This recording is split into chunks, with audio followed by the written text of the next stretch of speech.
चक्रवाती तूफान बिपरजॉय के चलते हाई अलर्ट पर गुजरात। तूफान के उत्तर पूर्व दिशा में आगे बढ़ते हुए कल शाम तक सौराष्ट्र, कच्छ और पाकिस्तान के तटीय इलाके को पार करने के आसार। 125 से 135 किलोमीटर प्रति घंटे की रफ्तार से चल सकती हैं हवाएं। दक्षिण राजस्थान में 16 जून को दिखेगा बिपरजॉय का असर। 17, 18 और 19 जून को दक्षिण हरियाणा में बारिश के साथ बहुत कम हो जाएगी चक्रवात की रफ्तार। भाजपा के महासंपर्क अभियान के तहत भाजपा के राष्ट्रीय अध्यक्ष जेपी नड्डा ने हिमाचल के कुल्लू और पंजाब के होशियारपुर में की जनसभाएं।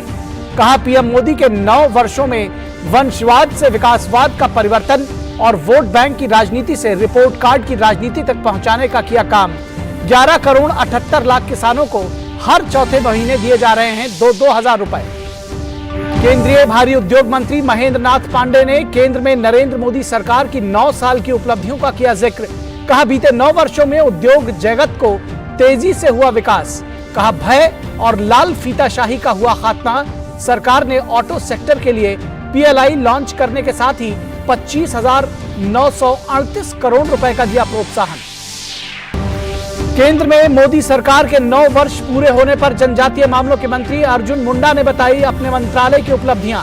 कहा, आदिम जनजातीय समुदाय के प्रत्येक गांव में तैयार किया जा रहा है ह्यूमन डेवलपमेंट इंडेक्स। कल्याणकारी योजनाओं के जरिए हो रहे सामाजिक आर्थिक विकास की होगी निगरानी। वनाधिकार कानून के तहत देश पर जनजातीय समुदाय को 21,99,000 सरकारी भूमि के पट्टे दिए जाएंगे। वन उपज की संख्या भी बढ़कर 27 की गई। राजस्थान की गहलोत सरकार पर भाजपा का हमला जारी। पार्टी महासचिव अरुण सिंह ने भ्रष्टाचार, दलित के खिलाफ हिंसा, अवैध खनन, बढ़ते अपराध और बढ़ते वर्गों की अनदेखी को लेकर राज्य की कांग्रेस सरकार पर बोला हमला। महिला सुरक्षा पर दोहरे आचरण के लिए कांग्रेस महासचिव प्रियंका वाड्रा को भी लिया आड़े हाथों। आयुष मंत्रालय ने वीडियो जारी कर दी अंतर्राष्ट्रीय योग दिवस 2023 के लिए तैयारियों की जानकारी। अंतर्राष्ट्रीय योग दिवस को भव्य बनाने के लिए इस बार आर्कटिक क्षेत्र से लेकर अंटार्कटिका तक किया जाएगा योग अभ्यास।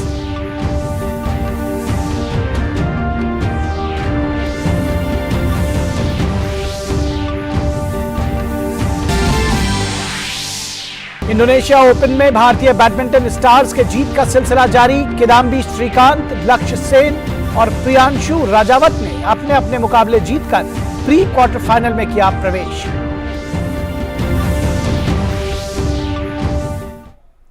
नमस्कार, डीडी न्यूज के इस बुलेटिन में आप सभी का स्वागत है। मैं हूं निखिल सिंह और आइए देखते हैं खबरों को अब विस्तार से। अति गंभीर चक्रवाती तूफान बिपरजॉय के चलते गुजरात हाई अलर्ट पर है। मौसम विभाग ने सौराष्ट्र और कच्छ के लिए रेड अलर्ट जारी किया है। बिपरजॉय उत्तर पूर्व की दिशा में आगे बढ़ रहा है। मौसम विभाग ने बताया है कि तूफान बिपरजॉय के कल शाम तक उत्तर पूर्व दिशा में आगे बढ़ने और सौराष्ट्र, कच्छ और जखाऊ बंदरगाह के पास गुजरात के मांडवी और पाकिस्तान के कराची के तटीय इलाकों को पार करने की संभावना है। इस दौरान हवाएं 125 से 135 किलोमीटर प्रति घंटे की रफ्तार से चल सकती हैं। तूफान के कारण कच्छ, देवभूमि द्वारका, पोरबंदर, जामनगर, राजकोट, जूनागढ़ और सौराष्ट्र में आज अलग अलग स्थानों पर भारी से बहुत भारी वर्षा होने की संभावना है। बिपरजॉय के खतरे से निपटने के लिए राज्यों के साथ मिलकर केंद्रीय एजेंसियां पूरी तरह से मुस्तैद हैं। गुजरात में एनडीआरएफ, एसडीआरएफ की कई टीमें तैनात की गई हैं। वहीं वायुसेना और सेना की अभियांत्रिकीय कार्यबल इकाइयां भी तैयार हैं। मौसम विभाग के महानिदेशक मृत्युंजय महापात्र ने बताया है कि चक्रवात बिपरजॉय के मद्देनजर समुद्री तटों पर रह रहे लोगों को सुरक्षित स्थानों पर पहुंचाया जा रहा है। साथ ही उन्होंने कहा कि मछुआरों को समुद्र में न जाने की सलाह दी गई है। Fishermen have been advised not to venture into sea till 15th. Also, the shipping activity, any offshore activity, should be regulated or suspended over Northeast Arabian Sea till 15th. Next slide, please. This is the wind warning over various districts of Gujarat state.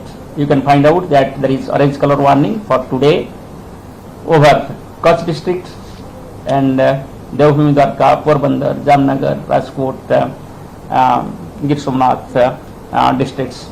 So in these districts winds will be higher, but especially Kutch and Devbhoomi Dwarka will be having the higher wind speed.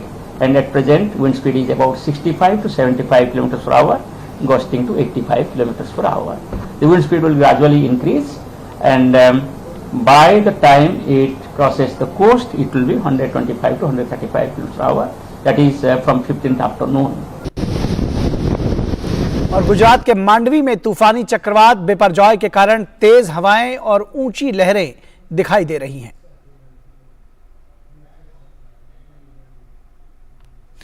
रक्षा मंत्री राजनाथ सिंह ने बिपरजॉय को लेकर तीनों सेना के प्रमुखों से बातचीत कर तैयारियों की समीक्षा की है। इसकी जानकारी देते हुए रक्षा मंत्री ने ट्वीट किया है। उन्होंने लिखा कि तीनों सेना प्रमुखों के साथ बात की और चक्रवात बिपरजॉय को लेकर सशस्त्र बलों की तैयारियों की समीक्षा की। चक्रवात के कारण किसी भी स्थिति या आकस्मिकता से निपटने के लिए सेनाएं स्थानीय प्रशासन को हर संभव सहायता प्रदान करने के लिए तैयार हैं।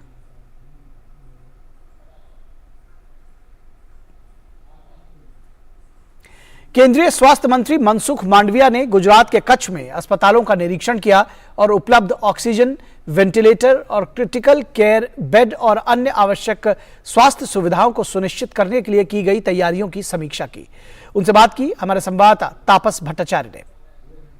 ये गुजराती खाना एक तरह से ड्राइव खाना है, ये बहुत दिनों तक चलता भी है और यहाँ पे शेल्टर होम पे बहुत सारे लोगों को लेके आए। आप क्या यहाँ पे आए, आपको क्या लगा यहाँ पे आके? आज मुंद्रा में राष्ट्रीय स्वयंसेवक संघ द्वारा संचालित शेल्टर होम की में विजिट पर हो। ये देश में सेवा एक संस्कार है और हमारी जीवन शैली का एक हिस्सा है। साइक्लोन की इफेक्ट कच्छ में चालू हो चुकी है। वैसी स्थिति में 600 से अधिक शेल्टर होम में रहने वाले लोग, उसके लिए मुंद्रा के लोगों ने ही एक खाना तैयार किया है और ये खाना हमारे स्वयंसेवक घर घर जाके कलेक्ट करके यहाँ पर लाए हैं। यहाँ पैकिंग करके ये खाना शेल्टर होम में दिया जाएगा और उसके बाद जब वो वापस घर पे जाएंगे तब भी उसके साथ में इस टाइप का थेपला दिया जाएगा। थेपला का नेचर होता है वो एक सप्ताह तक खाने लायक रह सकता, वो बिगड़ता नहीं है। लोग भी थेपला बना के स्वयंसेवक को देना, स्वयंसेवक यहाँ लाने के बाद उसका फूड पैकेट बनाना और उसका वितरण करना। इस तरह से जो लोग असरग्रस्त है उसको मदद रूप हो रहे हैं। जो लोग संकट में है उसको सोसाइटी कैसे मदद रूप हो सकती है। सरकार की ओर से प्रयास करे, लेकिन समाज भी अपना दायित्व निभाते हैं। वैसे ही यहाँ राष्ट्रीय स्वयंसेवक संघ के स्वयंसेवक इस काम में जुटे हुए हैं। दो क्वेश्चन, क्योंकि आप इसके पहले एक वेटरनरी हॉस्पिटल भी गए थे, जानवरों के लिए भी हम लोग कर रहे हैं। ऐसा नहीं कि सिर्फ इंसानों के लिए, उनको बचाने के लिए, जानवरों को बचाने के लिए भी आप लोग कर रहे हैं। तो वहाँ पे आप गए, वहाँ पे आपने क्या देखा, क्या क्या और चीज़ें आप लोग कर रहे हैं? कोई पशु मर ना जाए और ये भी उसके लिए one type of shelter home बन गया है। वहाँ पशु को रखा जाएगा और वहाँ पशु को फोडर दिया जाएगा और बाद में जब स्थिति नॉर्मल हो जाएगी तब पशु किसान को के साथ वापस भेजा जाएगा। एक बहुत बड़ी बात है। इस तरह से एक होलिस्टिक अप्रोच के साथ जॉइंटली एफर्ट हो रहा है। जान और माल दोनों की सुरक्षा करनी है, दोनों के लिए काम करना है। मुंद्रा पोर्ट के पास भी अब गए, वहाँ पे बहुत सारी चीज़ें चल रही हैं। आपने देखा खुद वहाँ पे कि किस तरीके से उन जगहों को सेफ गार्ड किया जा सकता है। तो ऐसे ही बहुत सारे और पोर्ट्स भी हैं गुजरात में, वहाँ का आपने देखा, वहाँ क्या क्या रिपोर्ट आ रही है आपकी? शिप को योग्य जगह पे एंकरिंग करना, पोर्ट पर काम करने वाले कामगार लोगों को वहाँ से शेल्टर होम तक पहुँचाना, शेल्टर होम में उसकी सुविधा करना, कार्गो की एक्टिविटी को स्टॉप करना। इसलिए पोर्ट की विजिट बहुत आवश्यक हो जाती है।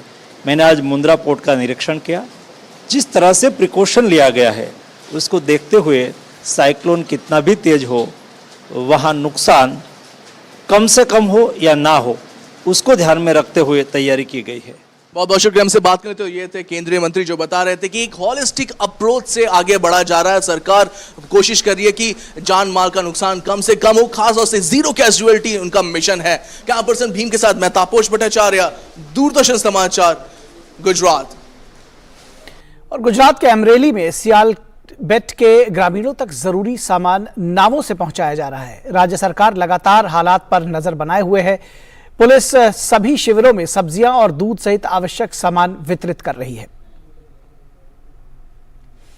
और गुजरात के मुख्यमंत्री भूपेंद्र पटेल ने चक्रवात बिपरजॉय को लेकर गांधीनगर में अधिकारियों के साथ समीक्षा बैठक की। यह बैठक गुजरात के स्टेट इमरजेंसी सेंटर में की गई और बिपरजॉय को लेकर तैयारियों के बारे में जानकारी दी गई। और बिपरजॉय तूफान कल गुजरात पहुंचने वाला है, उससे पहले प्रशासन पूरी तरह से सतर्क है। कच्छ के मांडवी के सलाया गांव से लोगों को सुरक्षित स्थान पर पहुंचाया गया है।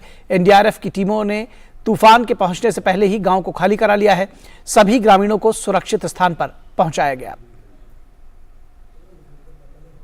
और सीमा सुरक्षा बल ने गुजरात तट की ओर बढ़ते हुए भयंकर चक्रवाती तूफान बिपरजॉय के असर से उत्पन्न होने वाली चुनौतियों से निपटने के लिए पर्याप्त तैयारियां की हैं। इस बीच कच्छ के तटीय इलाकों में गांव वालों के लिए सीमा की सुरक्षा करने वाला बीएसएफ उम्मीद की किरण बनकर सामने आया है। कच्छ के सीमावर्ती गांवों में निवासियों को बीएसएफ ने न सिर्फ अपनी बीओपी में पनाह दी, बल्कि उनके खाने और उनके रहने की पूरी व्यवस्था का जिम्मा भी सुरक्षा बल ने खुद उठाया है।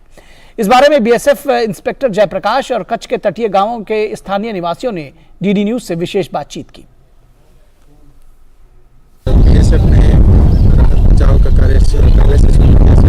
पहले इस तरह जो भी सुरक्षित स्थान पर आसपास ले जाया जाएगा, क्या कहेंगे? देखिए, जिस प्रकार से गांव के लोग हैं यहाँ पे, इनको इतनी जानकारी नहीं होती है और हमारे को जो साइक्लोन था विजर को, इसकी जानकारी पहले से थी, तो हमने पहले अपनी पूरी तैयारी कर रखी थी। साथ साथ इस तरह से भी तैयारी कर रखी थी कि गांव वालों को अगर शिफ्ट करना पड़ेगा तो हम उनको भी यहाँ करेंगे। इससे पहले 3 दिन तक हम अपने बॉर्डर की सिक्योरिटी में पूरी तरह से तैनात थे और अभी पिछले 2 दिन से हम कैंपस में गाँव वालों को अपने करने के लिए पूरी तरह से तैयार थे और कर रखी थी। और गुनाहों के लगभग 75% जो हमारे यहाँ पे आ गए हैं उनको हमने यहाँ रखा हुआ।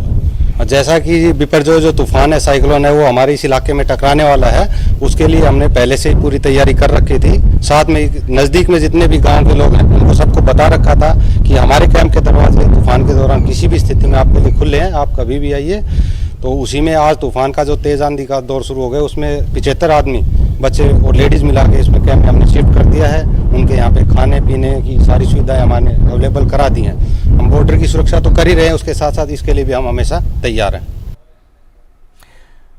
6 तारीख से ऐलान हुआ है कि भाई साइक्लोन आने वाला है। उसकी वजह से हमको बीएसएफ वाला सब आके हमको घर घर जगह जागरूक किया कि भाई यह तूफान आ रहा है, तो आपके लिए क्या है। तो मैं बोला भाई तो हमारे पास आ जाओ, हमारे पास पूरी व्यवस्था आपके लिए खुली है, बाल बच्चे जो है वो सब लेके उधर आ जाओ, मैं आपको जो है उसके लिए व्यवस्था करेंगे। तो पूरी व्यवस्था किया है। आज मेरे साथ पूरा वो तैनात है, आज मेरे लिए ठीक है। पूरा मेरा बाल बच्चा लेके इधर रूम भी मिला है, खाने पीने की भी वो व्यवस्था कर रहा है, सब हमारे लिए अच्छा है। अब ऊपर साइकिल वाले की मेरे को चिंता भी, वो चिंता आज मेरी वो दूर कर रहे हैं। और कच्छ के कांडला बंदरगाह पर चक्रवाती तूफान बिपरजॉय को लेकर तैयारियां की गई हैं। चक्रवात को लेकर कांडला बंदरगाह पर सभी परिचालन बंद कर दिया गया है। वहीं चक्रवात बिपरजॉय पर एनडीआरएफ के डीआईजी मोहसिन शाहिदी ने कहा कि एनडीआरएफ एसडीआरएफ की टीमें तैनात हैं। लोगों को निकालने की प्रक्रिया 2 दिन से चल रही है। सभी जगह जागरूकता कार्यक्रम और घोषणाएं संचालित की जा रही हैं।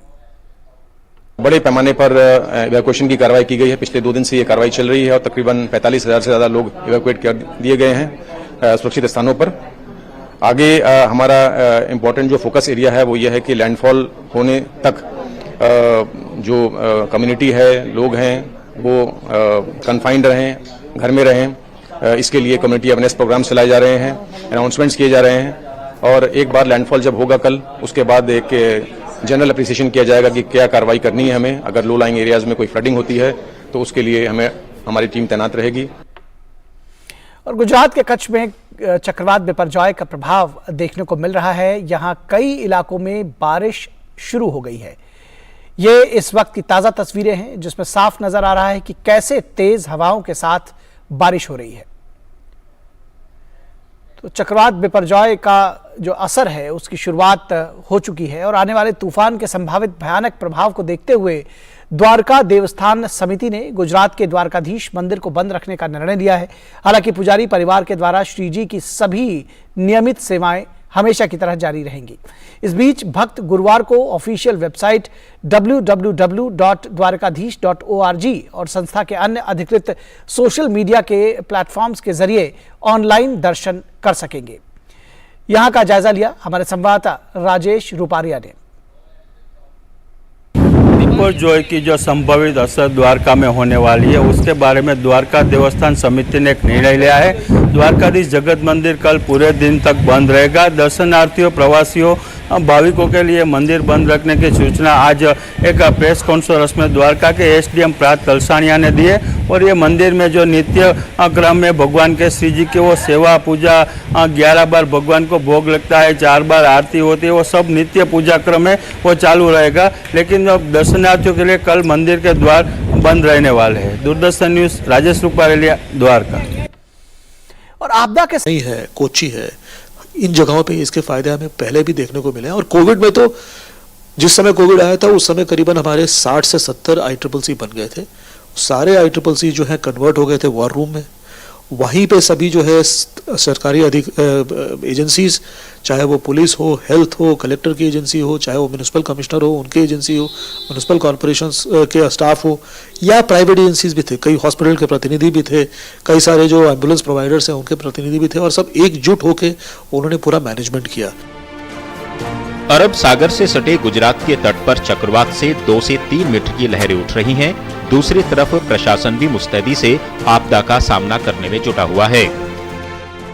टेक्नोलॉजी का इस्तेमाल करके कैसे आपदा में भी ICCC का उपयोग किया जा सकता है, इसकी बानगी गुजरात के सूरत शहर में देखने को मिल रहा है, जहां साइक्लोन प्रभावित इलाके में इसका भरपूर इस्तेमाल हो रहा है।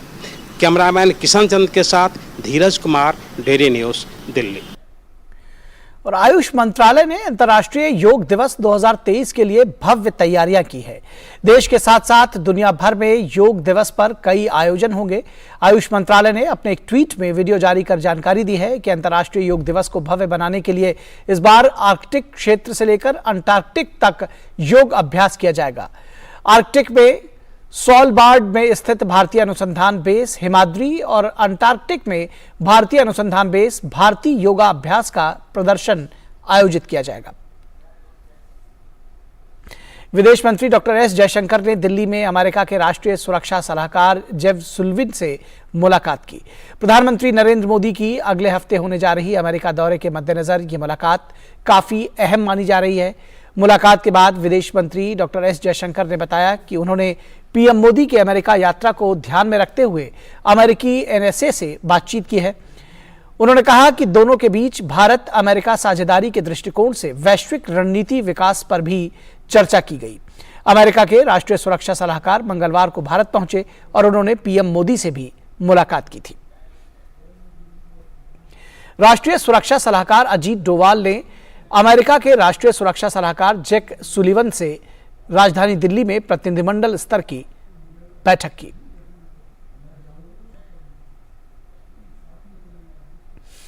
केंद्रीय भारी उद्योग मंत्री महेंद्र नाथ पांडे ने केंद्र में नरेंद्र मोदी सरकार की 9 वर्ष की उपलब्धियों का जिक्र किया।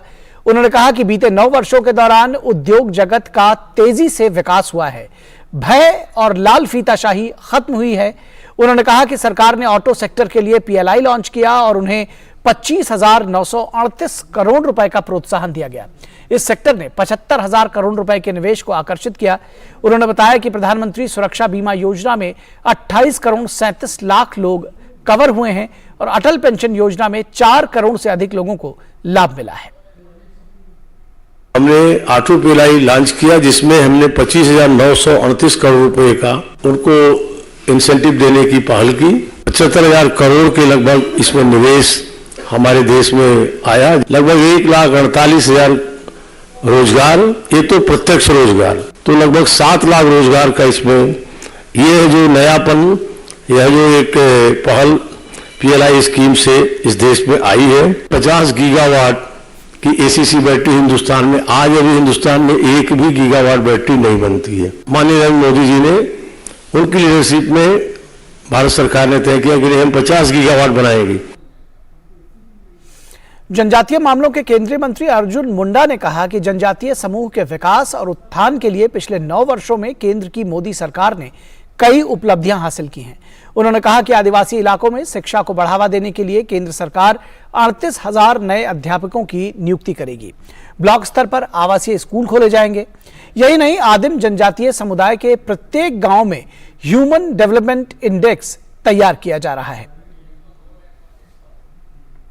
प्रत्येक गांव का डेटाबेस बनाए, प्रत्येक गांव के लोगों के प्रवृत्ति का मानक, यानी हम प्रिमिटिव ट्राइब में से ह्यूमन डेवलपमेंट इंडेक्सिंग करना चाहते हैं।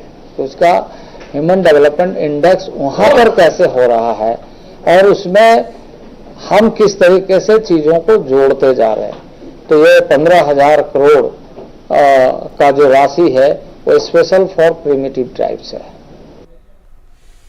और भाजपा के राष्ट्रीय अध्यक्ष जेपी नड्डा ने कुल्लू में जनसभा को संबोधित करते हुए भाजपा और एनडीए की सरकार के द्वारा लोगों की सेवा, देश को सुशासन देने और गरीब कल्याण के लिए कटिबद्ध रहने की बात मजबूती से कही। उन्होंने कहा कि राजनीति की संस्कृति को पीएम मोदी ने बदल डाला है। वंशवाद से विकासवाद का परिवर्तन और वोट बैंक की राजनीति से रिपोर्ट कार्ड की राजनीति तक पहुंचाना ये प्रधानमंत्री नरेंद्र मोदी ही कर सकते हैं और उन्होंने करके दिखाया है। राजनीति में किस तरीके से छल कपट से सत्ता को हत्या कर लोगों की हित की बात कह के लोगों का अहित करने पर आमना कांग्रेस पार्टी और अन्य पार्टियां खड़ी है। वंशवाद से विकासवाद की ओर राजनीति में क्या हो रहा था?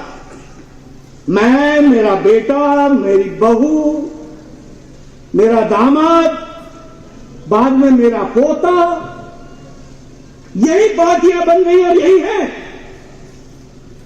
ये अकेली भारतीय जनता पार्टी है जहां एक साधारण परिवार से निकला हुआ व्यक्ति भारत का प्रधानमंत्री बनता है। इस समाचार बुलेटिन में बस इतना ही। हमारी पूरी टीम को दीजिए इजाजत। नमस्कार।